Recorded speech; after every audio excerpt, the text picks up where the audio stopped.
A seguir, assista ao programa Money Report, com assuntos que importam para você e para a sua empresa. PNC News. Informação que gera valor.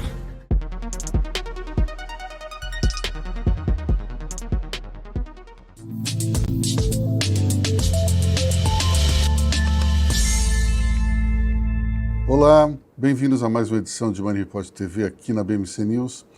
Hoje nós temos 3 convidados para variar, setores diferentes e que vão dar uma liga bem interessante. A gente está falando dos setores de comunicação, publicidade, também comércio exterior, moda, também, por que não dizer, redes sociais. Hoje a conversa promete muito e temos aqui Mica Rocha, que ela é da Misha e também uma grande influência nas redes sociais. Edu Simon, que é fundador da agência Galeria. E, por fim, mas last but not least, temos aqui o Caio Meres, que ele é um dos sócios da Timbro, a maior empresa de comércio exterior do Brasil. E eu queria começar justamente com o Edu, porque o Edu ele tem, hoje, eu acho que grandes clientes, a gente está falando de Vivo, Itaú, McDonald's, Natura. Então, são as maiores empresas do Brasil que investem em comunicação. Mas um caso em especial, que é o do McDonald's, chama muita atenção porque vocês tropicalizaram o conceito do McDonald's, né? O McDonald's virou Mac com M-E-Q-U-I e é algo que eu acho que deve ter sido muito interessante a negociação.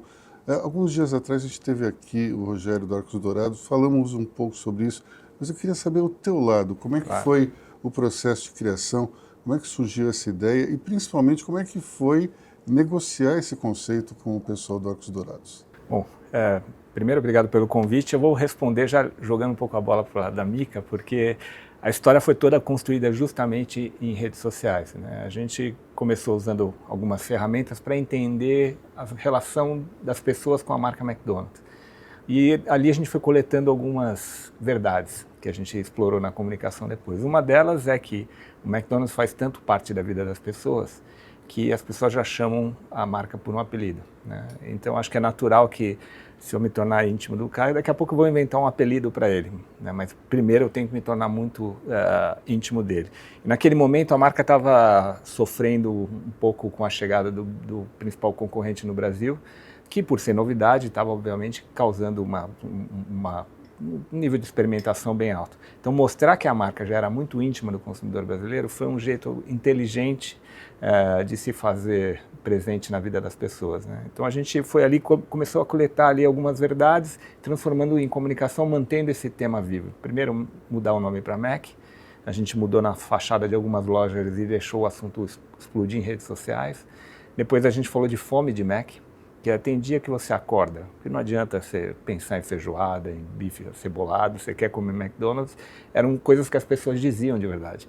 Depois a gente viu que as pessoas tinham esquisitices no McDonald's, né? Comer sundae com uma batata frita, colocar, enfim, fazer várias misturas no McDonald's, que também é sinal de uma certa intimidade. A gente traduziu isso como Maczice. Então a gente foi contando essas histórias que mostram essa intimidade da marca, uma marca que está aqui desde 79 e funcionou muito bem. A marca se colocou num lugar de preferência, de liderança de mercado, muito importante a partir desse movimento, rejuvenesceu bastante a marca, mas ela é, o teu universo, Mica, que ela é construída em cima de observação de redes sociais, né? A gente colocou essa marca nas conversas das pessoas, que eu acho que hoje é o que tem de mais desejável para uma marca, não é fazer um monólogo através de campanha, mas participar das conversas e dialogar com as pessoas, né? E você acabou tornando essa pegada algo que entrou para a galeria de comerciais clássicos do McDonald's, como o da musiquinha e tal. Sim, eu trabalho há muitos anos para o McDonald's, alguns desses comerciais clássicos eu participei, mas eu posso dizer que Mac está entre os grandes clássicos da marca. Música do Big Mac, que você está falando, Gostoso Como a Vida Deve Ser, que foi uma campanha muito clássica do McDonald's. Mac, felizmente, foi um momento importante da marca junto ao consumidor. Eu acho que os resultados são reflexo disso, né? Aliás, publicidade é isso, né? Quando a gente acha essas verdades e trata elas de uma maneira sensível, normalmente ela floresce em campanhas memoráveis, porque ela fala com você, fala comigo, fala com todo mundo, né? Então, vamos sair do fast food para o fast fashion, porque a Mika criou... Apesar de eu amar o Mac, tá? Mas a Mika criou um conceito de fast fashion em cima de acessórios, né? Como a gente estava falando aqui um pouco antes, toda vez que se vai à tua loja de 15 em 15 dias, tem alguma novidade. Como é que foi introduzir isso, que era mais comum na roupa, para essa área de acessórios? Eu sou influenciadora há muitos anos e acho que isso que você falou, eu sou publicitária também, mas isso que você falou de conexão com o público é algo que você vai aprendendo e eu entendi que tinha um espaço para empreender a partir da minha comunidade, né? Que eu já falava dia e noite, desde a hora que eu acordo até a hora que eu vou dormir. Bom dia, boa noite, boa tarde. Tem muitas seguidoras que eu sei o nome dos filhos, da família, então é uma relação muito próxima. Essa proximidade também me faz ter uma análise do que é possível fazer de negócios e a Misha veio a partir dessa análise intuitiva, mas que obviamente hoje, olhando para trás, eu entendi que é um conhecimento de comunidade, né, do meu trabalho que eu tenho. E acessórios para mim sempre foi algo que eu gostei muito, assim, eu vesti uma roupa básica, mas eu estava sempre com muito acessório. A minha avó era uma pessoa que usava muita bijuteria, né, assim, em grandes tamanhos, então eu fui apresentada a esse mundo muito cedo, e esse mundo é um mundo que você troca muito, né, a mulher ela não usa um brinco a semana toda, ela não usa um colar a semana toda, a gente quer ter essa brincadeira com acessório. Justamente porque ele pode ter vários estilos, né? Você pode ser uma pessoa clássica, usar uma peça maior, você pode ser uma pessoa moderna, usar algo clássico, ele não inibe o seu estilo. E quando eu lancei a Misha, eu entendi que esse público da internet, né? Acho que você também entende muito assim, que é novidadeiro. As pessoas gostam de novidade. Elas gostam dessa troca, né, do que tem de novo. E as tendências estão cada vez mais rápidas. A internet ela deu essa rapidez, tanto que a gente não consegue mais escutar um áudio na velocidade 1. A gente não consegue mais ver uma propaganda tão longa, a não ser que realmente ela mexa muito, né, com as pessoas. A gente está cada vez mais rápido e o produto é reflexo disso também. Então, a gente tem lançamentos constantes na marca para atingir esse público da internet também, que é novidadeiro, como eu falei. Eu tenho a impressão que hoje a gente ou vê uma coisa muito curta ou então uma coisa muito longa. Por exemplo, o comercial do Jeep com Harrison Ford tem quase 3 minutos. É uma coisa meio hipnotizante, até pelo final que é surpreendente. Ele fala, eu prefiro um Jeep mesmo sendo chamado Ford, né? Foi uma brincadeira assim divertida, né? Mas saindo então do fast fashion para o fast trading, porque a Timbro cresceu muito nos últimos anos e vocês pegaram um momento em que o comércio exterior não estava exatamente num boom, estava num crescimento, mas não naquele ritmo aí dos 2 primeiros mandatos do presidente Lula. Conta pra gente como é que foi esse crescimento avassalador. Obrigado pelo convite, prazer estar aqui com vocês. Eu acho que a Timbro, acho que o segredo inicial ali, acho que são as pessoas, acho que o grupo que nós conseguimos juntar, cada um na sua especialização, e nós não quisemos inventar a roda. Nós estamos atuando no que o Brasil sabe fazer, que é o agronegócio celeiro do mundo, então na exportação de agro. Açúcar está desde o início da empresa, algodão, café, e estamos num momento agora olhando para entrar em grãos, mas aí a gente precisa estar na cadeia logística como um todo, então estamos analisando esse passo, fizemos algumas operações spot. O outro braço é de minérios, que também é a vocação do Brasil, exportação de minérios, não tem muito como mudar a rota, então temos um time especializado nesses 2 setores, são muito fortes do país, e tentando o que nós temos diferente, ao invés de tentar colocar para as grandes tradings, nós fomos para o destino. Então hoje nós temos escritório em 12 países no mundo, com traders rodando o mundo e vendendo o nosso produto, que a gente chama de levando o Brasil para o mundo. E do outro lado, outro slogan que nós falamos é simplificamos o complexo.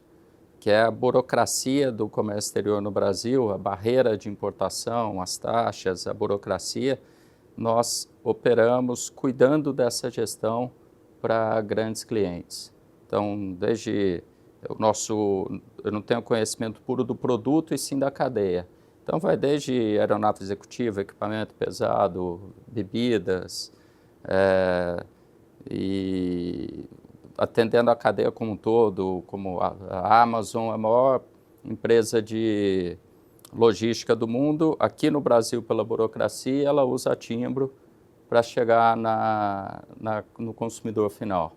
Então, são os desafios de Brasil que a gente conseguiu se colocar, posicionar bem, e temos crescido, graças a Deus, nesses 3 braços. Eu sei que é um tema meio complexo, mas como é que vai ficar a atividade no meio desse tarifaço todo do presidente Donald Trump? Se ele souber a resposta, acho que a gente pode explorar ela e não precisa nem conversar com a gente, vou ficar só no que... Falar do dólar, como é que vai ficar. É um desafio para todo mundo, o que, num primeiro momento, todo mundo paralisado, em compasso de espera, investimentos, todo mundo segurando.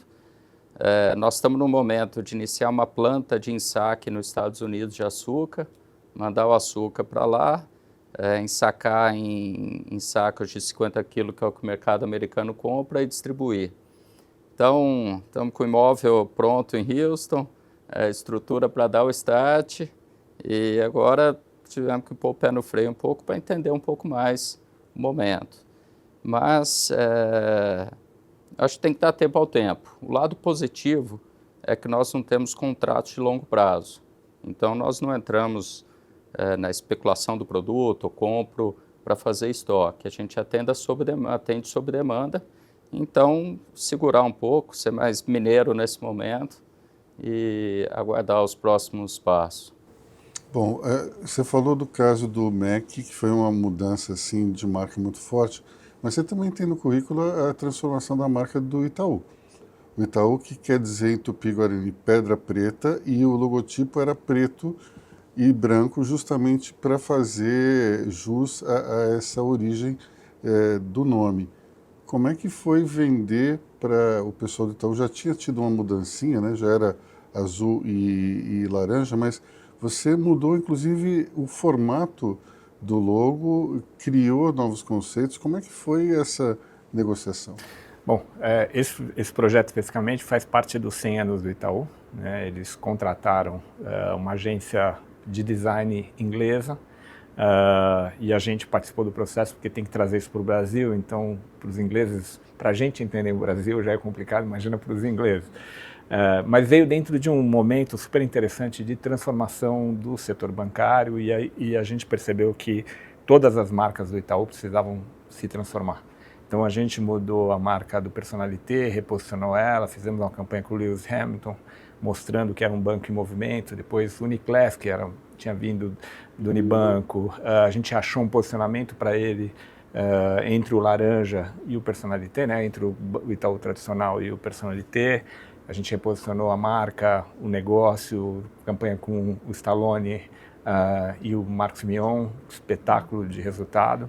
E aí chegou o momento de atualizar a marca do que a gente chama de laranja, a marca mais importante do Itaú, que, aliás, a história é maravilhosa, porque, como você falou, a marca era preta, e um belo dia o Petit P da DPZ pegou uma foto de uma agência, uma caneta amarela, laranja, e fez um risco, falou, está faltando um pouco de cor aqui.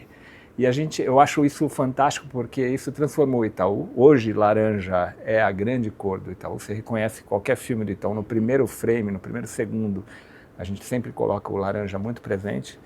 E quando a gente veio junto com toda a equipe do Itaú, nesse momento de reposicionamento do Itaú, o laranja veio como a grande fortaleza dele. Então você vê como a comunicação é um negócio, é uma fagulha de genialidade de alguém que se transforma num asset super poderoso da marca, né? Então está num segmento extremamente nervoso, onde considerar uma marca, gostar de uma marca é difícil de construir. Ele é uma marca poderosa, por isso conseguiu fazer isso. Diferente do McDonald's, ninguém acorda de manhã e fala, hoje eu vou num banco, que bom.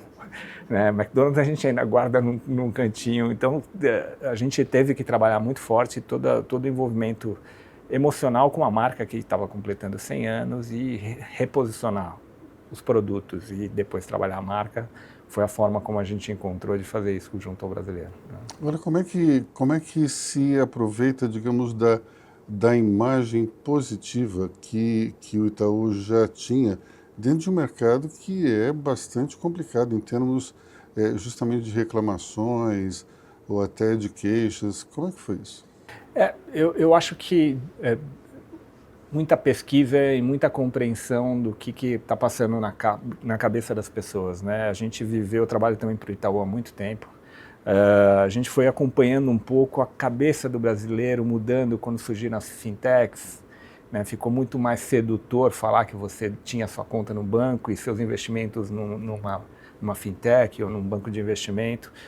E o Itaú, ele continuou sendo consistente em falar de qualidade no atendimento, de segurança, né? Ele se apoiou muito nessa relação mais confiável que ele tem com os consumidores do banco. Quando veio a pandemia, houve um chacoalhão no mercado, porque muita gente que tinha colocado seu dinheiro nos bancos de investimento, nas corretoras, se assustou, porque teve sua rentabilidade afetada. E o Itaú soube, de uma maneira muito inteligente, se reposicionar naquele momento, né? Foi criação nossa, a história, acho que você lembra aquela campanha que contrapôs o Itaú com as corretoras, do coletinho, aquilo criou uma polêmica inicial, mas o plano ali era sair rapidamente da polêmica para explorar a história de um banco sólido, de um banco que robusteia, segurança, que é o contraponto ao charme, agilidade, a novidade das fintechs todas, né? Porque em algum momento se questionou se os bancos fariam sentido, né? Tinha um conceito de desbancarização muito forte. Por que eu preciso ter minha conta num banco? E a gente viu uma geração nova entrando no mercado que não dava valor nenhum para a marca ou para a solidez e que hoje já olha de uma outra forma, né? Então hoje o negócio de bancos ele está muito em cima de experiência digital especialmente, o que teu app te oferece que facilita a tua vida. Isso é muito importante para o usuário médio de banco.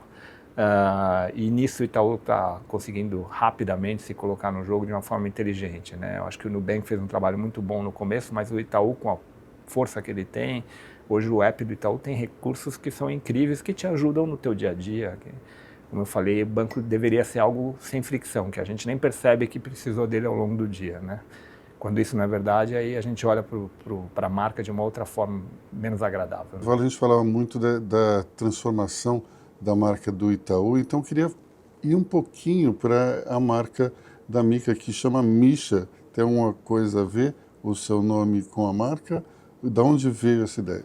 Você sabe que é uma história até engraçada. Eu estava na pandemia, grávida da minha segunda filha, e eu tinha uma marca de sapatos que eu fechei, e ela ainda estava, né, ativa, e deu na minha cabeça que eu tinha que fazer uma marca de acessórios, e estava falando muito das cores. Eu sabia que ela ia ser roxa, a caixa roxa, porque o roxo tem a ver com a espiritualidade, eu sempre gostei desse lado místico, enfim. E aí eu decidi que ela ia chamar Mística. Daí o meu marido, o Renato, falou assim, aquariano, falou, não, Mística não, né? Puta, que nome brega. Aí eu, como assim? Acabei de fazer identidade visual, mandei pro designer, tá lá, Mística. Ele falou, não, pelo amor de Deus, Mística não, porque assim, legal que ela vai ser mística, mas e se a pessoa não for? E a marca vai chamar Mística? E ele nem é publicitário, tá? Ele trabalha no mercado financeiro, nada a ver. Aí eu fiquei pensando, falei, tá, mas como é que vai chamar? Aí ele falou, Misha. Eu adorei esse nome. Não foi pensado no meu nome, mas várias clientes entram na loja falando, eu tô aqui na Mica, a Misha tá aí, confundem os nomes, então tudo bem. Mas foi dessa maneira, assim, um nome que tem uma característica mística, mas não chama mística. Aí eu acho que ele estava certo. E é um nome feminino também, então a atriz Misha Barton. É verdade. O apelido do Mikhail Baryshnikov é Misha também. Então, mas vamos lá, como é que você... Será que meu marido era fã da Misha Barton e eu estou sabendo agora? Tá Pode vendo ser, só? olha. Olha só. Mas é interessante porque você entrou dentro de um nicho que estava meio desassistido, né? Como é que é o processo de criação da marca? Porque quando o Edu cria alguma campanha, é um trabalho mais intelectual, porque ele tem que entrar no conceito, você trabalha mais no lúdico. Como é que é ter a ideia? Eu acho que a gente tem algo em comum, que a gente tem que sempre olhar alguma dor, algo que não existe ou que precisa ser melhorado. Eu estava falando de banco, né? Banco é uma Ela dor. é publicitária, né? Mas banco é uma dor, né? Você tem que ter agilidade, você precisa que resolvam os seus problemas. Quando você chega nessa área de acessórios, é muito pulverizado, você tem vários players no mercado, mas eu acho que é um mercado que ele pode ser visto como algo sem prestígio, né? É mal feito, é uma cópia, né? É uma coisa que a alta joalheria faz, então a semijoia vem, a biju vem e copia. Então, eu entendia que esse mercado ele era muito interessante, mas ele precisava desse prestígio da autoralidade, né? Que é o nosso trabalho. Então, a gente, de fato, se preocupa em desenhar peças, em trazer histórias para contar. Eu acho que a conexão com uma marca também se faz com histórias, porque é o que eu falo, amanhã o meu concorrente pode fazer a mesma Riviera, o mesmo brinco, copiar exatamente o que eu estou fazendo, então eu também não inventei a roda, como o Caio falou, assim, não é que eu lancei uma semijoia que não existe, mas é um conceito diferente, né? Um conceito que coloca a semijoia como protagonista, dá esse prestígio para esse mercado, tanto é que a gente conseguiu abrir em shoppings, né, os Iguatemis, Shopping Morumbi, com uma marca de semijoias, né, o que não era muito comum. Então, acho que a Misha, ela veio com um produto que ele já existia, mas obviamente feito da maneira dela, mas com uma história, né, a ser contada, com um prestígio que eu acho que faltava nesse mercado. Bom, você falou na questão da dor, né? E isso me lembra uma frase que está virando meio que jargão no mercado, que é a dor do cliente, né? Qual que é a dor do cliente no mercado exterior, no comércio exterior? Eu acho que para o Brasil, acho que é previsibilidade de custo e tempo. Esse é o que a gente sente pela burocracia da cadeia brasileira e sempre dependendo muito de órgãos reguladores. IBAMA, Anvisa, Inmetro, Ministério da Agricultura, e aí Operação Tartaruga, greve, etc., é uma constante na nossa vida. Então, eu consegui dar previsibilidade de custo e prazo do produto, sem dúvida nenhuma, é o básico, mas é a maior dor do cliente. E aí o que a gente tem tentado é dar um passo a mais com tecnologia para deixar a operação na mão do cliente, para ele fazer a gestão, com o sistema acompanhando real time onde está a operação, o próximo passo, quando vai chegar no estoque. Eu acho que essa é a dor das empresas que estão no Brasil. E para fora, eu acho que é uma questão de... Lá atrás, teve a questão, o Brasil não cumpre contratos, etc., uma mística nesse sentido. Mas hoje o produto brasileiro que nós estamos navegando já é muito conhecido pela qualidade, então isso facilita o trading e o know-how, mas nós somos uma empresa, nesse mundo de trades internacionais, uma nova entrante. Então, o Timbro está fazendo 15 anos, e onde você tem empresas aí de 150, 200 anos tradicionais, a gente precisa ganhar nosso espaço nesse sentido. Aí a barreira é um pouco mais de trazer a história, trazer a solidez que nós falamos para a entrega final. Edu, a gente está falando aqui no mercado que é totalmente B2B para fora, né? Mas a tua área é mais o famoso B2C, né? Como é que você vê essa mudança do cliente, da pessoa física, dos hábitos, das novas gerações, em função justamente da transformação das mídias, né? Eu escrevi um artigo esse fim de semana que a televisão virou uma espécie de cabide para os adolescentes, né? Nenhum adolescente vê mais televisão, a não ser para jogar videogame. Então, como é que você está lidando com essa migração maciça para a rede social e para as outras mídias? A gente, até me aproximando agora dele, o que a gente faz hoje, comunicação, se transformou de forma drástica, né? O que a gente chamava de propaganda antes virou uma commodity. Eu falar de forma transacional com um cliente de uma marca, o consumidor de uma marca, virou algo virou uma commodity. Todo mundo pode fazer, é só uma questão de você ser capaz de investir, você vai fazer mais ou menos, enfim. E isso para as novas gerações é praticamente ruído, né? Porque você imagina que isso que você acabou de fazer aqui interrompe, entram os patrocinadores. A nossa geração cresceu aceitando que isso era um contrato que existia entre quem estava gerando conteúdo e você para poder pagar as contas. Existe uma geração que hoje tem 20 anos, 20 e poucos anos, que cresceu não aceitando isso, né? Ela não aceita ser interrompida no meio de um filme, não aceita ser interrompida no meio de um conteúdo, não importa que conteúdo for. E a gente, como publicitário, o meu trabalho é, durante essa interrupção, passar um conceito para as pessoas. Em algum momento a gente citou o case da Jeep, enfim. O que as marcas estão fazendo hoje para se aproximar do consumidor de uma outra forma é saindo um pouco do universo da propaganda e se aproximando do universo do entretenimento, do conteúdo, né? O que eu vou comunicar para você tem que ser tão interessante a ponto de você aceitar que é uma marca falando com você. E quando aceita, ele vira parte da campanha, ele passa a partilhar. Provavelmente você recebeu essa campanha da Jeep, de algum amigo teu, num grupo de WhatsApp. Então você imagina o poder dessa comunicação que rompeu essa resistência inicial de eu não quero consumir propaganda, né?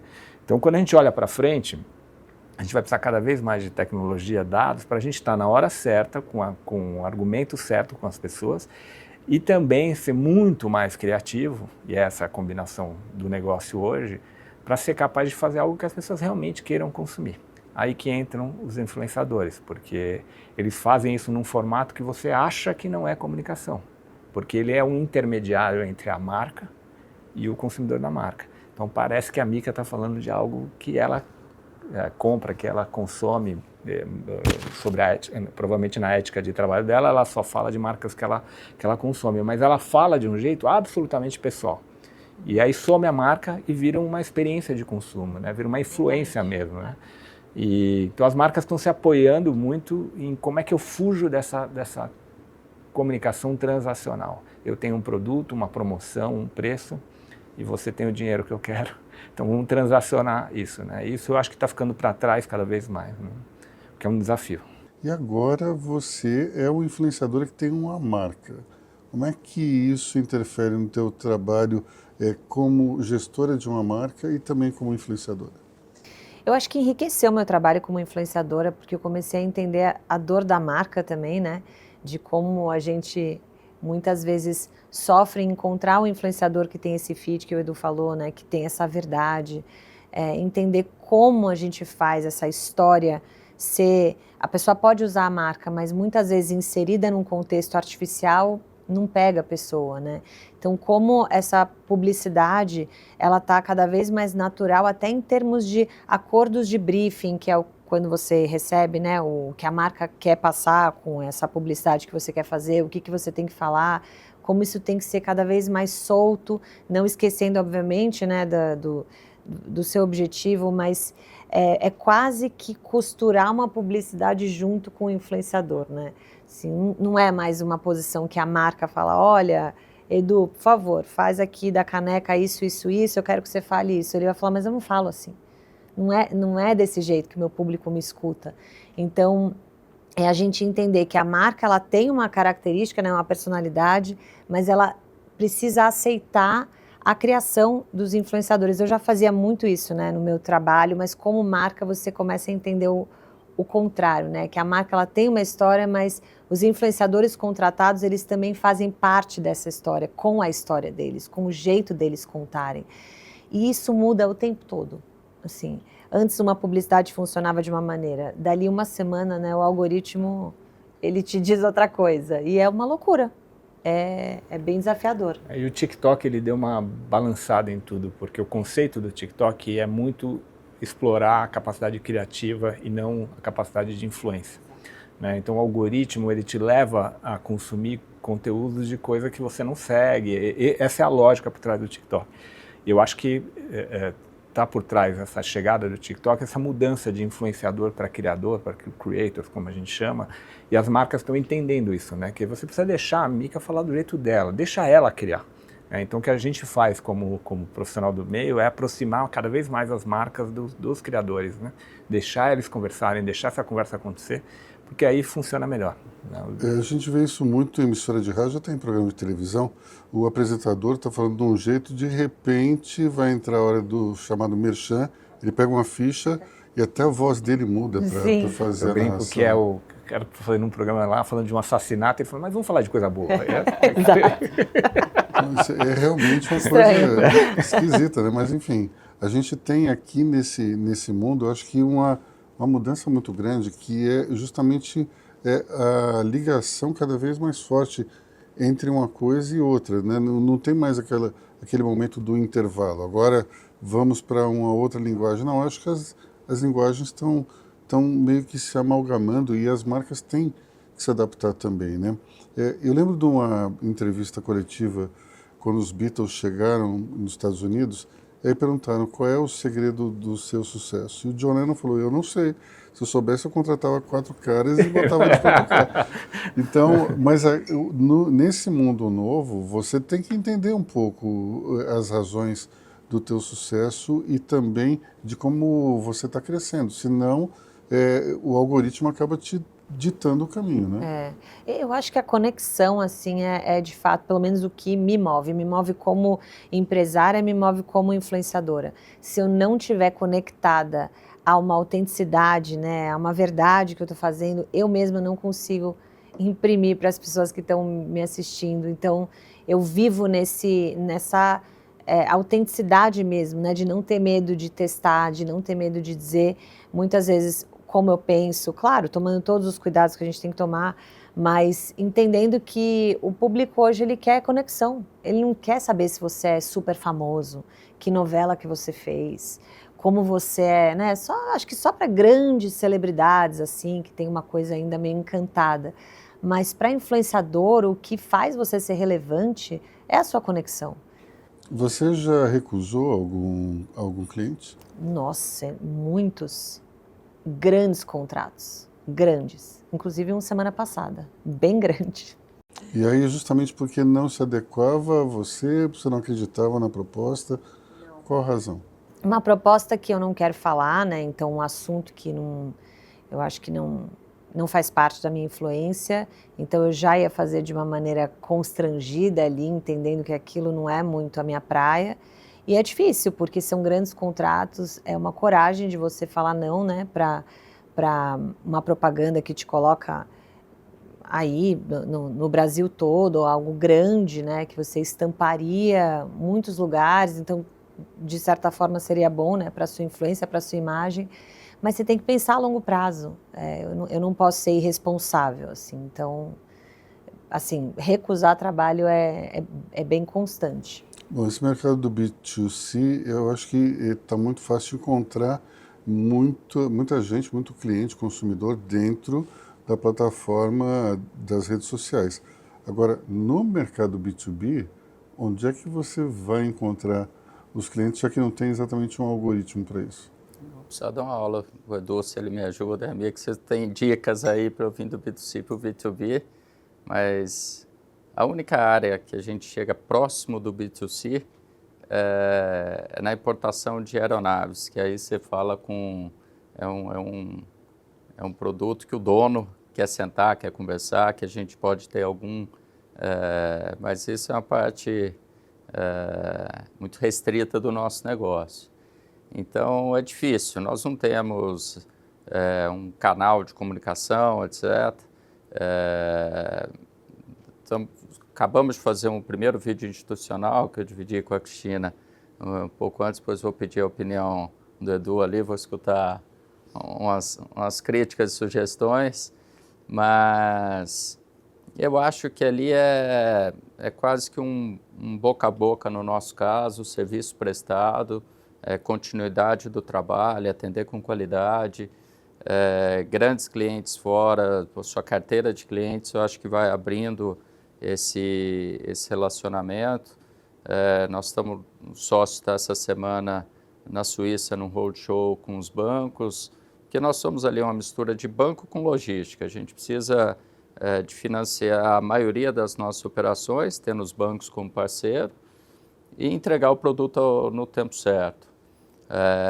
Então, nossa comunicação ela é muito de cliente a cliente, essa carteira que a gente tenta mostrar a credibilidade para o próximo passo. Edu, você tem algum cliente B2B ou não? Tenho TOTUS, mas o meu negócio ele é um B2B2C, né, que a gente chama, porque no final do dia eu sento com o Itaú para ajudar ele a chegar no consumidor final dele. Então, e é um negócio parecido com o teu de serviço. Então, eu acho que no final do dia a Mica trouxe a história da dor, né? Eu acho que o segredo para você achar tua proposta de valor, vamos chamar assim, é você pensar em que problema que você vai resolver, né? Quando você entende isso, aí você pode colocar alguma magia em torno disso, alguma comunicação, mas quando você entende isso, claramente a tua percepção na tua relação com o teu cliente, seja no B2C, no B2B, ela fica mais fácil, né? Acho que as marcas estão tentando resolver algum problema dos seus consumidores, a gente, quando presta serviço para outra marca, a mesma coisa, né? O que acaba acontecendo é que muitas vezes não existe essa clareza, né? Qual é o problema exatamente que eu vou resolver? Você vê que o negócio dele, que parece ser uma coisa, é super complexo, né? Ele tem que entrar no financiamento, então, no processo todo de desburocratização. Então, essa compreensão exatamente do porquê você existe é muito interessante, né? Eu me apaixonei pelo meu negócio quando eu pude entender que eu consigo falar de manhã com o banco, à tarde com o fast food, depois com uma telefonia, e tendo contato com indústrias tão diferentes e com pessoas dentro dessas indústrias que estão tomando decisão. Isso para mim é um pouco apaixonante, porque você vai entendendo a proposta de valor de cada empresa, como é que o segmento se comunica, e ali você acha suas brechas para ajudar as marcas a se posicionarem, né? Sem contar que deve ser uma oxigenação permanente, você falar com pessoas tão diferentes, de segmentos tão diferentes o tempo todo. É que sempre tem um problema para você resolver. É melhor pensar que é uma oxigenação permanente, mas é muito interessante, porque te dá a oportunidade de conhecer de muitas indústrias, né? Falamos muito das chamadas dores dos clientes e como é necessário você ter agilidade, flexibilidade para resolver os problemas, como o próprio Edu disse, né? Sem resolver um problema, a coisa acaba não andando. Mas o Caio tem um exemplo incrível de como ele conseguiu resolver um problema do cliente dentro desse mundo do comércio exterior, mas especificamente na importação. Conta pra gente. É isso. Falando das dores dos clientes, acho que é nosso desafio também entender onde elas estão para ajudar a resolver o problema. E o último segmento que nós entramos nesse braço de importação foi na gestão da cadeia automobilística. Então, esse boom que está de marcas, principalmente chinesas, entrando no Brasil, segmento elétrico e híbrido, quando nós entramos, há 1 ano e meio atrás, ia ter aumento de alíquota, então todo mundo precisava trazer os carros no prazo X para não pagar um imposto maior. Então corremos, montamos um pátio grande em Vitória, que tem já o DNA de importação de carros, uma corrida contra um tempo para tirar todas as licenças, só que aí não tinha onde nacionalizar o carro, que os portos todos estrangulados, precisamos tirar em 6 meses, conseguir um alfandegamento temporário da Receita para poder nacionalizar o carro nesse pátio. Demos o passo, entramos no segmento, aí percebemos que tinha outras dores dos clientes, que é a burocracia para registrar um carro novo no Brasil, que você depende de órgão anuente, de laboratórios específicos para fazer isso, que hoje a fila é de 8 meses a 12. Nós arrendamos um laboratório de uma grande empresa que só fazia para os carros delas, que tinha um espaço ocioso muito grande, e hoje a gente consegue homologar um carro em 2 meses, e a montadora já conseguiu comercializar esse carro no Brasil, versus 8 a 12 do que estava no mercado comum. Então, acho que esse de sentir a dor e correr atrás é parte do nosso DNA para resolver o problema do cliente. Mas você falou no começo, segmentos tão diferentes. No fundo, se você for entender, os 3 empreendedores. Empreendedor tem uma característica, né? Porque as pessoas, quando vê um problema, elas desviam. Empreendedor, quando vê um problema, ele fala, opa, se tem um problema, tem uma oportunidade. Se eu resolver esse problema para alguém, eu estou gerando um negócio em torno disso. Então, acho que Tanto a Mica, quando entendeu como é percebido o negócio de joias, semijoias, como você, quando entendeu como é que você ajuda uma cadeia inteira. Esse é o nosso negócio quando a gente empreende, né? Deixa eu achar um probleminha aí para eu resolver para os meus clientes. O seu né? empreendimento é encontrar e resolver o problema alheio, né? E a gente montou hoje um grupo de 10 empresas para isso. São 10 empresas em torno da galeria, porque aí tem especificidades de tecnologia, de dados, de UX, e que tudo somado a gente resolve como você a vida de um cliente, não só com a propaganda, mas tudo que gira em torno de gerar resultado, de atrair clientes. Né? Agora, esse mercado que o Caio falava dos carros elétricos, isso muda vários hábitos e também isso acho que cria mercados novos, né? Mas essa transformação dos hábitos de cliente, isso impacta muito fortemente no teu mercado, né? Quais são as outras tendências que vão causar esse tipo de transformação? Tem muitas, né? E cada segmento acaba tendo as suas particularidades. Usando o exemplo dele, o setor de automobilístico tem um problema de margem já há algumas décadas, né? Se você olhar o resultado dele, só 8% vem da venda de carros. E para complicar, as novas gerações dizem: eu não quero ter um carro. Carro que era um símbolo na nossa gerações de status. Quando eu conquistei meu primeiro carro, era sinal de que eu estava começando a ir bem na vida. Hoje a cabeça deles é ao contrário. Eu não quero ter carro, eu quero viajar, e para viajar precisar de um carro, eu alugo. Então isso foi transformando a relação com as montadoras, né? As montadoras começaram a pensar em alugar carro, né? Elas foram para outros modelos de negócio, e aí aparece no meio do caminho os carros elétricos, que tem a ver, inclusive, com uma mudança de hábito. As pessoas querem dedicar pouca energia, pouco tempo, pouco dinheiro a cuidar do carro. O carro elétrico, ele traz isso para a mesa, né? Você não precisa abastecer, você não precisa trocar pastilha de freio, você não precisa trocar óleo, enfim. Então, são todas mudanças que vão empurrando a gente, e o difícil é você entender o que vem para frente, né? Porque reagir às mudanças que o mundo está te apresentando é fácil, mas essas grandes indústrias, elas têm que enfrentar mudanças substanciais que ainda não estão sobre a mesa, né? Então, é óbvio que o que a gente está vendo agora com toda essa guerra comercial no mundo vai trazer para a mesa, certamente, de volta a história de consumir coisas localmente, comprar carne de quem produz localmente, comprar. Então, olha como é desafiador, vai acabar de alguma forma batendo no teu negócio, no meu. Tudo isso, todo dia tem algo acontecendo no mundo que influencia as gerações de consumidores que as marcas se relacionam. Né? Mica, essa nova geração aí, principalmente das adolescentes, elas têm hábitos diferentes em relação às mães ou às mulheres mais velhas? Tem algum tipo de bijuteria que elas se identificam mais? Ou é uma coisa que os influenciadores, os meios de comunicação ainda têm preponderância no sentido de interferir nesses hábitos? Eu acho que é uma troca. Eu tenho muitas clientes adolescentes e muitas clientes mais velhas, e a gente entende essa interseção em alguns produtos e outros produtos que são amados pelas mais jovens e outros pelas mais velhas. A começar por preço também, porque quando você é mais jovem, quem paga normalmente são seus pais, então você tem um valor percebido diferente ali e o preço final também. E acho que são peças mais minimalistas para uma menina mais jovem que quer algo menor. É difícil você ver uma adolescente com um brinco como eu tô, assim, grande e tal. Então, é legal da Misha que a gente consegue ter esse range de produtos e a gente realmente consegue, numa loja só, ter várias gerações ali dentro. E acho que elas gostam muito da conexão, assim.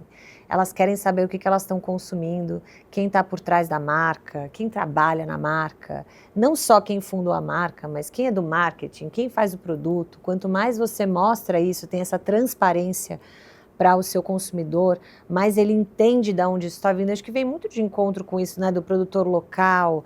Deixa eu ir na feira perto da minha casa, que é menor, eu conheço o produtor, eu conheço de onde vem. Tem um público que gosta, né, dessas histórias. Eu acho que o acessório, ele vem com história, até para ele não virar commodity, digamos, né, até para ele não virar um brinco somente. Então, ela também quer entender de onde isso vem e por que ela está consumindo.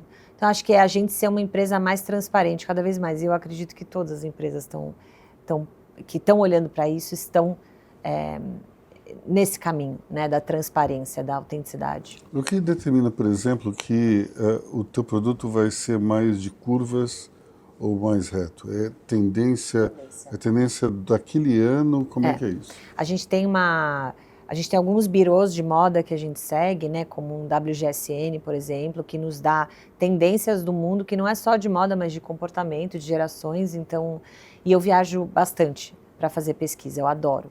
Então, assim, tem coisas que vêm com a tendência e tem coisas que vêm intuitivamente mesmo, assim, alguma coleção que me remete à minha avó, alguma história que eu tenho na minha família, alguma história de alguma amiga minha que se encontra ali, não ficar só preso à tendência, porque também tem muita gente visitando as mesmas tendências, então você pode ter a tendência de fazer tudo muito parecido.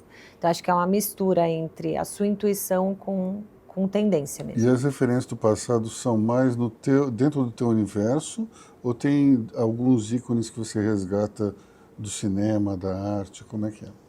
Eu estou resgatando mais familiarmente, assim, eu tinha uma avó nordestina que vivia cheia de bijuterias e eu adoro revisitar as peças dela e refazer aquilo. Vem com muita emoção também. Eu estou lançando uma coleção agora que ela chama Afeto, que eu fiz com as minhas irmãs e com a minha mãe. Então é uma releitura de coisas que a gente viveu, que a gente gosta, uma campanha super bonita, com bastante emoção. Eu gosto de viver emoção na marca, sabe? Claro que eu adoro vender, mas eu adoro contar história. Então, quando as histórias estão próximas da gente, é mais fácil, né, da gente É interessante passar. Que é um mundo no qual é bom você misturar emoção com o negócio. Mas no teu caso, se você misturar emoção com o negócio, não vai dar muito certo. Acho que eu não resolvo o problema do cliente. Você tem algum país que é mais fácil de trabalhar do que outros? Talvez o Brasil seja o mais complicado.